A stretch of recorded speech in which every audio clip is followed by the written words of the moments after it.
Hello everyone, welcome to our new playlist on hashing. ఇవాళ మనం hashing అనే concept గురించి డిస్కస్ చేసుకుందాం.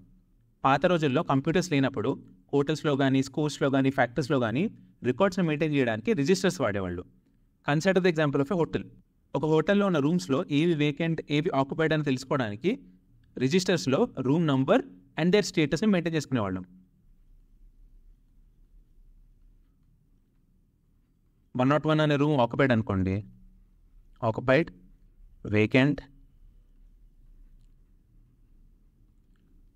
ఇలా రిజిస్టర్ మెయింటైన్ చేసుకుని కొత్తగా వచ్చిన గెస్ట్కి రూమ్ అలాట్ చేయాలన్నప్పుడు ఈ రిజిస్టర్ని చెక్ చేసి ఏ రూమ్స్ అయితే వేకెంట్గా ఉన్నాయో ఆ రూమ్స్లో ఒకటి అలాట్ చేస్తాం.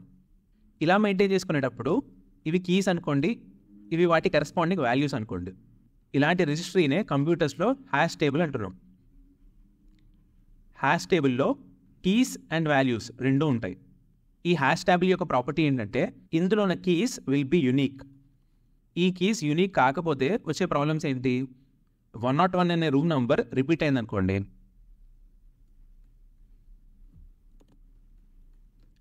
ఒకటి ఆక్యుపైడ్ అండ్ ఒకటి వేకెంట్ ఉందనుకోండి, మనం వేకెంట్ కోసం వెతికేటప్పుడు will allocate room number 101 which is already occupied. So hash టేబుల్లో keys unique లేకపోతే will encounter a lot of problems. So one of the important properties of hash table is keys that are present in the hash table are unique.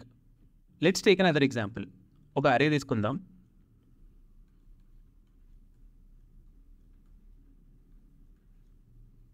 Consider these are the elements in my array. I'll have to calculate the frequency of the elements that are present in my array. ఇలాంటప్పుడు మనం ఏం చేస్తాం? ఈ అరేలో elements range ఏంటి? Least number వచ్చేసి 1, highest number which is 4. So I'll maintain a frequency array starting from the least number to the highest number. ఇది నా range. ఇప్పుడు అరేలోని ఒక్కొక్క ఎలిమెంట్ని ట్రావర్స్ చేసి ఈ ఫ్రీక్వెన్సీ అరేలో కౌంట్ని మెయింటైన్ చేసుకుంటాం. ఇనీషియల్గా అన్ని 0 ఉంటాయి. ఫస్ట్ 1 ఎన్కౌంటర్ అయ్యాను, so this will become 1. Next మళ్ళీ 1 వచ్చింది, దిస్ విల్ బికమ్ 2. ఇక్కడ 2ని ఎన్కౌంటర్ అయ్యాం కాబట్టి ఈ 0 కాస్త 1 అవుతుంది. ఎందుకంటే ఇప్పటి వరకు చూసిన ఎలిమెంట్స్లో count of 2 is 1. Next comes 4, 1. ఇక్కడ మళ్ళీ 2 వచ్చింది కాబట్టి దీని కౌంట్ని ఇంక్రిమెంట్ చేస్తున్నాం. 3 వచ్చింది, దీని కౌంట్ని ఇంక్రిమెంట్ చేశాను. సో మై ఫ్రీక్వెన్సీ అరే ఇస్ 2, 2, 2, 1. ఇది వచ్చేసి count of 1s, count of 2s, count of 3s and count of 4. This is my frequency అరే. ఈ ఫ్రీక్వెన్సీ అరేని హ్యాష్ టేబుల్ లాగా యూజ్ చేసుకోవచ్చు. ఎలా యూజ్ చేస్తాం? ఈ ఫ్రీక్వెన్సీ అరే యొక్క ఇండెక్సెస్ వచ్చేసి కీస్ అండ్ దీని వాల్యూస్ వచ్చేసి వాల్యూస్. ఈ ఎలిమెంట్స్ యొక్క ఫ్రీక్వెన్సీని హ్యాష్ టేబుల్లో సేవ్ చేసుకోవాలంటే ఎలా సేవ్ చేసుకుంటాం? 1, 2, 3, 4. 1 యొక్క కౌంట్ 2, 2 యొక్క కౌంట్ 2, 3 యొక్క కౌంట్ 2 అండ్ 4 యొక్క count 1. This is my hash table. ఇవి కీస్, ఇవి వాల్యూస్. అదే మన ఫ్రీక్వెన్సీ అరేలో ఇవి ఇండెక్సెస్, ఇవి వాల్యూస్. ఈ రెండింటిలో ఏదన్నా వాడచ్చు. Both of them serve the same purpose. మరి అలా అయితే ఆల్రెడీ మనం అరేస్ నేర్చుకున్నాం కాబట్టి ఫ్రీక్వెన్సీ అరేని యూజ్ చేసుకోవచ్చు కదా. ఇప్పుడు మళ్ళీ హ్యాష్ టేబుల్ అని కొత్త కాన్సెప్ట్ ఎందుకు? Let's answer that. ఫ్రీక్వెన్సీ అరేని రాసుకునేటప్పుడు అరేలో ఉన్న ఎలిమెంట్స్ యొక్క రేంజ్ని మనం ఫైండ్ చేసాం ఫస్ట్. ఆ రేంజ్ ఎంత ఉంటే నా ఫ్రీక్వెన్సీ అరే యొక్క సైజ్ కూడా అంతే ఉంటుంది. ఏ అనే అరేలో 1 నుంచి 4 వరకే రేంజ్ ఉంది కాబట్టి సరిపోయింది. అదే ఇక్కడ 4 బదులు 10⁻9 ఉంటే నా ఫ్రీక్వెన్సీ అరే సైజ్ కూడా 10⁻9 ఉండాల్సి వచ్చేది. అప్పుడు నా ఫ్రీక్వెన్సీ అరే ఏమవుతుంది?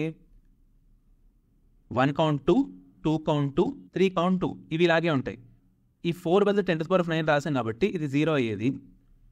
అండ్ 4 నుంచి 10⁻9 - 1 వరకు ప్రతిదాని కౌంట్ 0నే. లాస్ట్ 10⁻9 మాత్రం 1 అయ్యేది. దీనివల్ల మనకి ఎంత space waste. Too much memory will be consumed. If at all, if the range of elements is too much. What if we are only allowed to have limited size frequency array? అప్పుడు ఏం చేస్తాం? అప్పుడు మనకి hashing అనేది useful అవుతుంది. Hashing perform చేయడానికి hash function అనేది చాలా important. This is my hash function. అరేలో ఉన్న ప్రతి ఎలిమెంట్ మీద ఒక ఫార్ములా అప్లై చేస్తాం. ఆ ఫార్ములానే హ్యాష్ ఫంక్షన్. ప్రతి ఎలిమెంట్ మీద ఆ ఫార్ములాని అప్లై చేసి వచ్చిన రిజల్ట్ని నా హ్యాష్ టేబుల్లో స్టోర్ చేసుకుంటా. Let's look at this example. m = 21 తీసుకున్నాం. ఈ m ఏంటి? ఈ ఫార్ములాలో ఉన్న m. ఈ ఫార్ములా ఎక్కడి నుంచి వచ్చింది? This is just one of the most commonly used hash function. ఇలా you can use any hash function of your choice. ఇక్కడ నేను ఇది వాడుకున్నాను అంతే. ఇప్పుడు ఏ అనే అరేలో ప్రతి ఎలిమెంట్ మీద ఈ ఫార్ములా అప్లై చేసి చూద్దాం. Let start from 0 and go till 3. 2 percentile m. This will be 2. 7 percentile 21. It is 7. 23 percentile 21. This is 2. 42 percentile 21. This is 0. Ila, if I use this formula, I can guarantee that the result of this will be between 0 to m minus 1. This will allow me to have a limited size.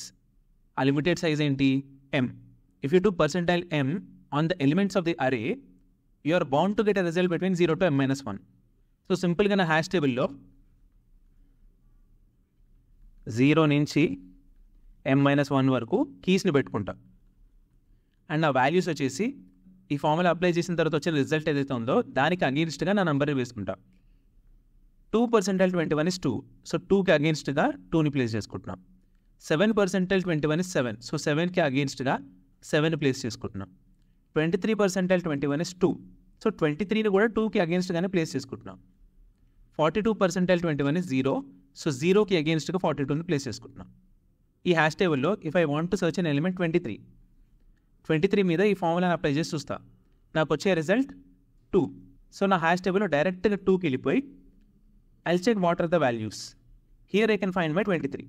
But ఈ hash టేబుల్లో we cannot guarantee that అరేలో ఉన్న ప్రతి ఎలిమెంట్కి ఈ formula ఒక different result return చేస్తుందని మనం guarantee చేయలేం. ఇక్కడే చూడండి 23కి 2కి ఈ రెండింటికి నా ఫార్ములా 2నే రిటర్న్ చేస్తుంది. అందుకే ఈ రెండింటిని నేను ఇక్కడ స్టోర్ చేసుకోవాల్సి వచ్చింది. This concept is called collision. First 2ని స్టోర్ చేసుకున్నాం ఇక్కడ. తర్వాత 23ని ఎన్కౌంటర్ అయినప్పుడు 23 is getting collided with 2 and hence the name collision. So ఇక్కడ మనం అర్థం చేసుకోవాల్సింది ఏంటంటే no hash function in this world is perfect. Not perfect. There can be collisions. Any hash function you use there can be collisions. We should always try to use such a hash function which makes the probability of collision minimum. ఇక్కడ ఈ collision ఎందుకు జరిగింది? Because we used this hash function. అదే వేరే hash function use చేసి ఉంటే వేరేలా collision అయి ఉండేది. మేబీ ప్రాబబిలిటీ ఆఫ్ కొలిజన్ తక్కువ అయి ఉండేది. But there will always be a possibility of collision. So ఈ కొలిజన్స్ని ప్రివెంట్ చేయాలి అనే దాని మీద కాన్సన్ట్రేట్ చేసే బదులు we can still use simple hash functions like this and concentrate on how to handle these collisions. ఎందుకంటే collisions are unavoidable any hash function you take. మీరు ఎంత కాంప్లెక్స్ హ్యాష్ ఫంక్షన్ తీసుకున్నా there can be slightest chance of collision.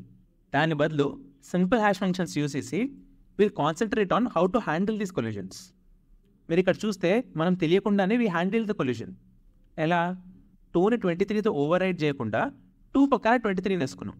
So నాకు ఎప్పుడైతే నా formula 2ని return చేస్తుందో I get a set of values.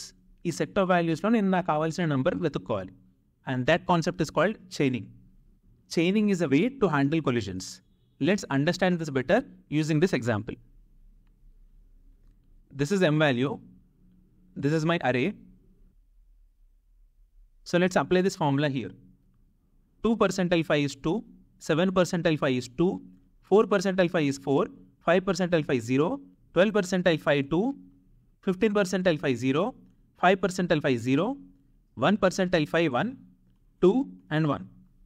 ఇక్కడ m5 కాబట్టి మీరు ఇక్కడ గమనిస్తే all these values are between 0 to m minus 1. which is 5 minus 1, 4. 4 దాటి ఏ నెంబర్ రాలేదు చూడండి మనకి. సో మన హ్యాష్ టేబుల్లో కీస్ ఏ ఉంటాయి. Let's start populating the values. 2 ఇక్కడ వస్తుంది, 7 కూడా ఇక్కడ వస్తుంది. Because both these values are 2. 4 4లో వస్తుంది, 0లో 5 వస్తుంది.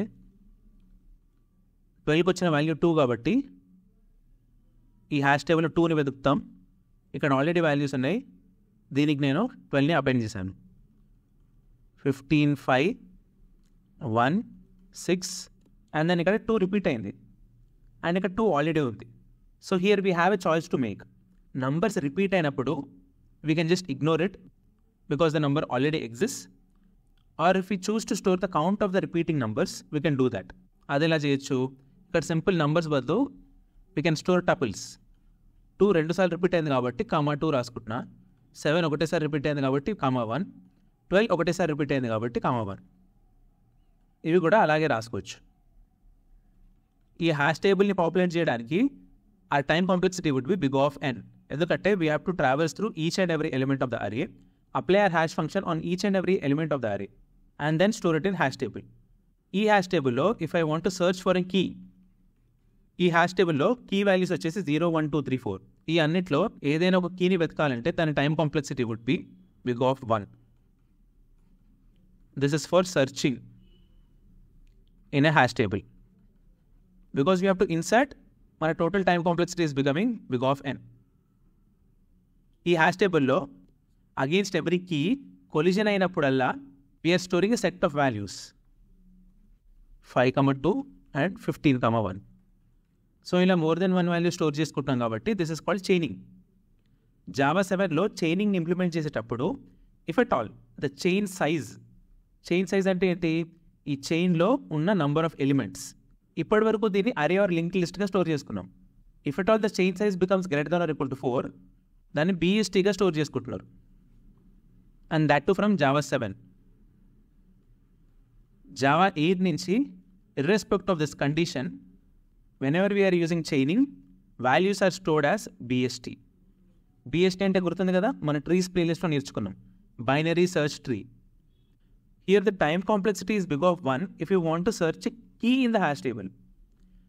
But ఈ ఎగ్జాంపుల్లో మనం జస్ట్ కీని ఫైండ్ అవుట్ చేస్తే సరిపోదు కదా, we have to find the actual element.